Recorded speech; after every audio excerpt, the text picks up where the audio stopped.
তৃণমূলের কাছে কোনো বিরোধী নেই, সাধারণ মানুষ আজ ঐক্যবদ্ধ। প্রচারে বেরিয়ে দাবি করেন বৃন্দাবন প্রমাণিক। শান্তিপুরে তৃণমূল কংগ্রেসের জোরালো প্রচার অব্যাহত।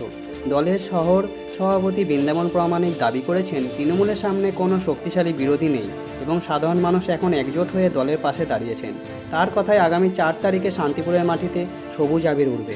প্রচণ্ড তাপপ্রবাহ উপেক্ষা করেই ভোট প্রচারে নেমেছেন শান্তিপুর বিধানসভার তৃণমূল প্রার্থী ব্রজকিশোর গোস্বামী। শুক্রবার সকালে শান্তিপুর পৌরসভার 1 নম্বর ওয়ার্ডে ভোট প্রচার কর্মসূচি অনুষ্ঠিত হয়। এই কর্মসূচির আয়োজন করেন পৌরপতি সুব্রত ঘোষ এবং নেতৃত্ব দেন শহর তৃণমূল কংগ্রেসের সভাপতি বৃন্দাবন প্রমাণিক। এদিন এলাকায় বিভিন্ন অলিগলিতে দলীয় কর্মী সমর্থকদের নিয়ে জনসংযোগ করেন প্রার্থী ব্রজগোপাল কিশোর গোস্বামী।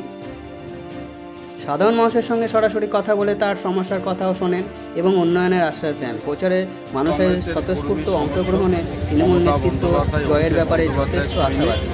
আমাদের কাছে কোনো অঞ্জন শুক্লের রিপোর্ট, গৌরবঙ্গ টিভি। তৃণমূল কংগ্রেসের কর্মীরা সারা বছর ধরে মানুষের পাশে থাকে। আর এই শান্তিপুরের মাটি অজয় দে আব্দুল সালাম কারিগরের মাটি। এ মাটিতে সাম্প্রদায়িক সম্প্রীতি রক্ষা করা আমাদের কাজ। আর বিভেদের রাজনীতি যারা করছে, একটা ফ্যাসিবাদী শক্তি, যারা শুধু উন্নয়নের কথা তাদের মুখে নেই, উন্নয়ন নিয়ে তাদের কোনো কথা নেই, আর উন্নয়ন নিয়ে এই বাংলার মাটিতে তাদের অভিযোগও নেই।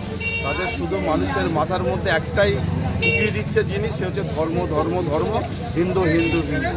আমাদের এই নির্বাচনে হিন্দু ধর্মের বলুন, সনাতন ধর্মের বলুন, ভারতীয় জনতা পার্টির মুখ ভোতা করে দিয়েছে আমাদের প্রার্থী ব্রজকিশোর গোস্বামী।